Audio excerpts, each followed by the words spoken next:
लोग आज मथुरा महात्म्य से पढ़ेंगे मथुरा मंडल की सीमा का ज्ञान, और उसमें कोई व्याख्या नहीं है। हम श्लोक पढ़ेंगे, उसका अनुवाद पढ़ेंगे, और जब समाप्त हो जाएगा तो आप लोग सीमा नापने के लिए चले जाना कि जो लिखा हुआ है कि सही है कि नहीं, अपना टेप पे ले जाइएगा और जाके देख लीजिएगा कि हाँ कहाँ तक है। जस्ट इन केस कोई व्यक्ति अश्योर है कि भाई यही है ना वृंदावन, तो इसलिए बस जानकारी रख रहे हैं, ठीक है। कहीं कोई गलत प्रॉपर्टी ना बेच दे व्यक्ति को।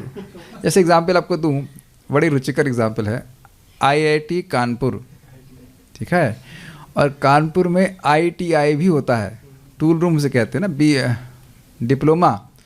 तो कभी कभी लड़कों को जो बेचारे गांव से आते हो कहते यही IIT है, तो देखते हाँ ITI लिखा है, तो बेचारे उसमें फीस जमा करके सोचते थे, पढ़ते थे कि IIT में पढ़ रहे हैं, लेकिन ऐसा नहीं है। तो एक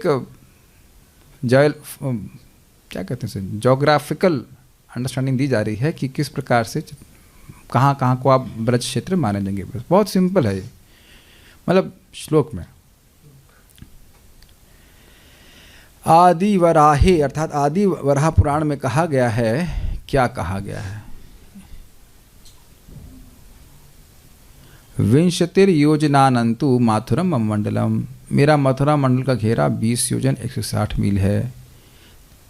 पद्म पुराण के यमुना महात्म्य में कहा गया है, और इन्हें डिफाइन बड़े सुंदर तरह से किया। यमुना कहाँ से कहाँ तक बहती है उस तरह से निर्धारित कर लिया है कि ब्रज क्षेत्र कहाँ है। और इसके जो यहाँ लिखा है इसकी कथा का हमको जानकारी कुछ है नहीं, पद्म पुराण मैंने पढ़ा नहीं है। अब ये एक इंटरेस्टिंग बात है कि मुझे शायद पद्म पुराण पढ़ लेना चाहिए, लेकिन इतना मेरे पास समय नहीं है, तो जो सामने लिखा है वो हम बोल दे रहे हैं।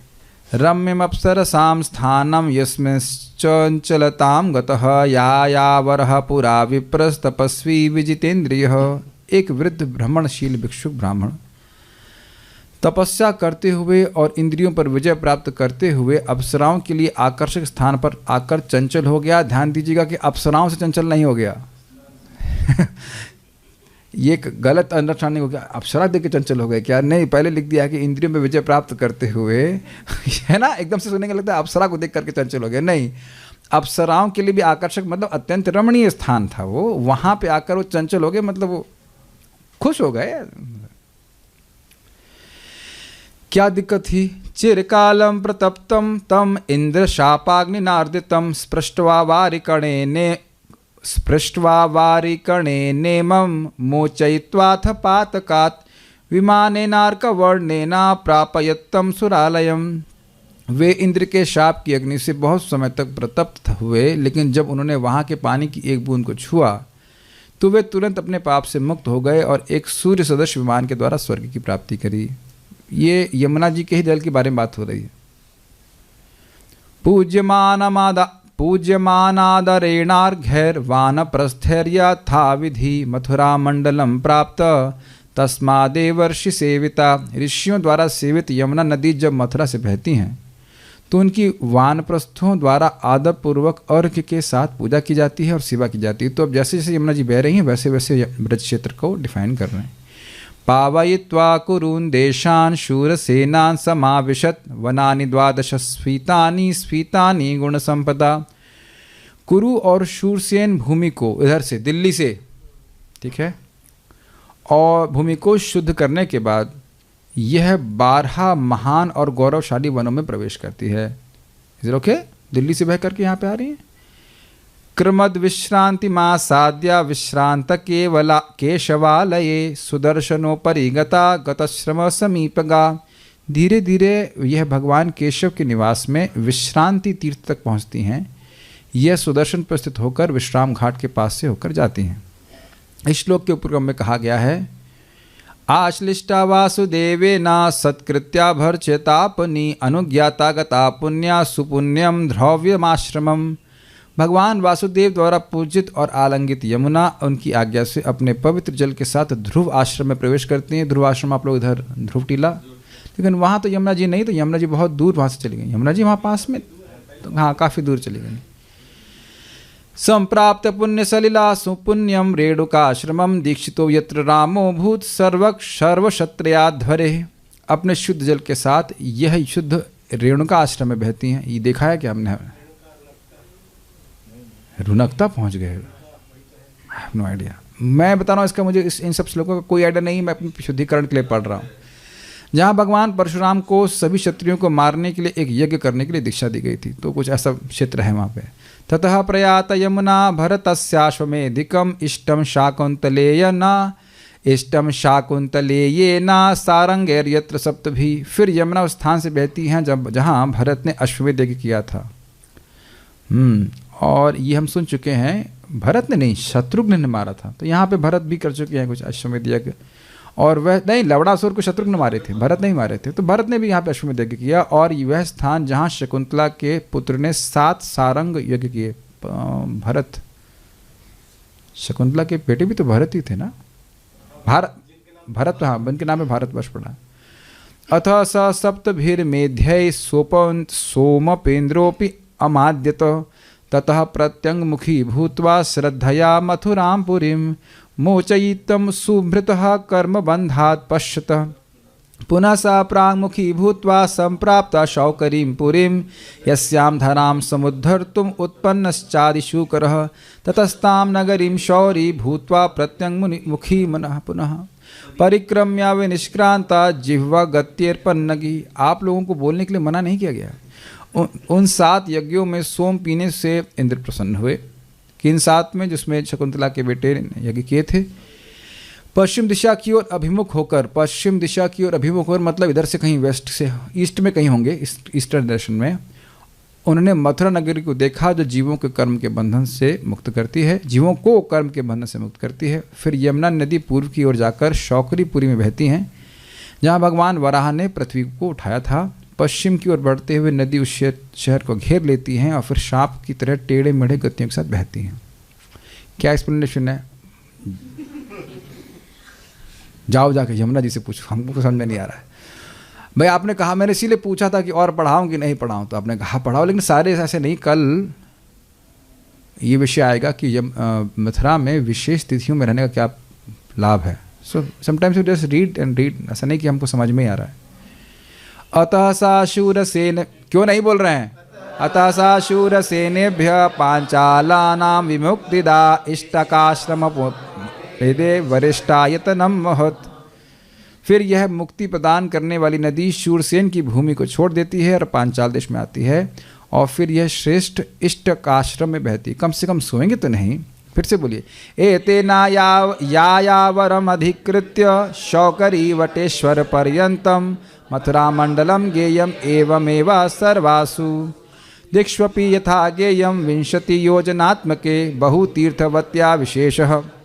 यायावर आश्रम से, वो जो ऋषि जिनके नाम लिया गया था, प्रारंभ करके यमुना शौकरीपुरी से बटेश्वर तक जाती है। यह क्षेत्र मथुरा मंडल कहलाता है। यह परिधि में 20 योजन यानी 160 मील का एक चक्र बनाता है, घेरा बनाता है। उस घेरे के भीतर कई पवित्र स्थान है। मथुरा खंड में क्या कहा गया है? अब आएगा दिक्कत। मथुरा मंडलम तद्धि योजना नाम तो 12 यत्र तीर्थ सहस्राणि कृष्ण राम कृतानि च। मथुरा का घेरा 12 योजन 96 मील परिधि में है। इसके भीतर हजारों पवित्र स्थान हैं जहां भगवान कृष्ण और भगवान बलराम ने लीलाओं का आनंद लिया। तो अब कोई कहेगा प्रभु जी से कैसे समन्वय करें? समन्वय ये करें कि हमको 1 योजन नहीं चाहिए रहने के लिए। वो भगवान का धाम है, वो मैनेज करते रहें कि भाई वो 12 योजन का है कि 20 योजन का, हमें कोई दिक्कत नहीं। हमें 3 बाय 6 का स्पेस या 8 बाय 10 थोड़ा सा मेज रखने के लिए भी चाहिए तो 8 बाय 10 का स्पेस मिल गया है, उसी में खुश रहिए। क्योंकि देखिए अब आप चैतन्य चरितामृत अध्याय 20 मध्य लीला है ना, कृष्ण के ऐश्वर्य और माधुर्य का ज्ञान उसमें लिखा है कि एक कोने में सारे वैकुंठ हैं। तो योजन का क्या हिसाब है, हमें तो इस योजना को कभी नहीं समझ पाने कि क्या हिसाब किताब बोल रहे हैं। 20 योजन लेकिन सारे वैकुंठ एक कोने में कहीं साइड में। ढूंढे घर किनारे कहीं मिल सकते हैं सस्ता के किनारे कहीं रखे सारे, सब पढ़ा चुके हैं तब देखे होंगे आप उसको, तो कोई दिक्कत नहीं है, ठीक है। अब उनकी विशेषताओं का वर्णन इस प्रकार हुआ है। कैसे हुआ है? गव्युतिर 12मयी 12शारण्य संयुता तत्रापि मथुरा देवी सर्वसिद्धि विधायिनी। इसके 24 क्रोशों में 12 वन हैं और इन सब 12 वनों में मथुरा समस्त सिद्धि प्रदान करती है। इन सभी 12 वनों में कोई व्यक्ति रहता है तो मथुरा देवी उसको सिद्धि प्रदान करते हैं। ये अर्थ है मथुरा अलग नहीं है, ये 12 वन से युक्त मथुरा है, और उसमें कहीं पे भी रह के कोई भजन करता है तो उसको सिद्धि प्रदान करती है। कुछ कठिन हो रहा है समझ? सिंपल। मथुरा की आकृति कमल की जैसी है। हाँ, आदि वराह पुराण में कहा गया है, इदम पद्म महाभागे सर्वासां मुक्तिदायकम कर्णिकाया स्थितो देवी केशवः क्लेशनाशनः। हे सौभाग्यशाली, हे देवी, मथुरा एक कमल है जो सबको मुक्ति प्रदान करता है। मथुरा के मध्य में केशव हैं जो हर कष्ट को नष्ट करते हैं। केशव जी, हाँ भाई तो बोलो केशव जी ना, ये मथुरा में है। यस। कर्णिकायामृता ये तु ते नरा मुक्ति भागिनः पत्र मध्य मृता ये च तेषां मुक्तिर्वसुंधरे। ये अच्छा है, देखिए सिंपल है। हे वसुंधरा, जो लोग इसके केंद्र में अथवा पंखुड़ी में मरते हैं वो मुक्त हो जाते हैं। तो कुछ काम का मिल ही गया मटेरियल। पश्चिमेनम हरिम देवम गोवर्धन निवासिनम दृष्ट्वा तम देवदेवेशम किम मनः परितप्यते। पश्चिम में गोवर्धन निवासी देव देवेश हरिदेव को देखकर किसका मन परितप्त रहेगा, अर्थात कौन व्यक्ति दुखी रहेगा। ये देखें आप इनको। मैं समझता हूँ गोवर्धन में मानसी गंगेश वो ऊंचा सा मंदिर है, और वहाँ पे आप हरिदेव को देख सकते हैं। आप लोगों ने देखा? आप लोगों ने तो देखा होगा हरिदेव को। नहीं, आपको पूछ रहा, आप लोगों ने नहीं देखा कभी? क्या अगले संडे चला जाए गोवर्धन? ओके, कल 3 क्लास देंगे, कल क्लास है। ठीक है, चलो अगले संडे का रख लेते हैं, लेकिन परिक्रमा नहीं कर पाएंगे। हाँ, आप चले जाएंगे? अच्छा, तब विश्वास है। अभी परिक्रमा करने का सामर्थ्य भी नहीं है, थोड़ा सा आज ठीक नहीं, कल तो संभव नहीं है। बहुत दिन हो गया गोवर्धन को देखे देखे, मेरा साइज छोटा हो रहा है, गोवर्धन को देखे नहीं मिला। दर्शन तो करके आना चाहिए। Maybe we should cook something and take for Govardhan. Something that would be a good idea. Maybe if not परिक्रमा, but मेरा अच्छा ये है कि परिक्रमा नहीं, हम लोग एक गोविंद कुंड या जिस स्थान पे जाकर के बैठ करके कीर्तन, जहाँ आप लोग अपना डिसाइड करो एक स्थान जाके हम आराम से बैठ सके, है ना, तो वहाँ बैठ के फिर कीर्तन करें। या ऐसा कुछ हो जाए कि गिरिराज जी को भोग लग जाए और भोग हाँ, कुछ कथा कीर्तन कर सकते। Yes, something can be done. आपके घर में फीस्ट हो सकता है। Govardhan retreat centre, or personal Govardhan retreat centre. ठीक है, देखिए क्या, अब संडे बहुत दूर है।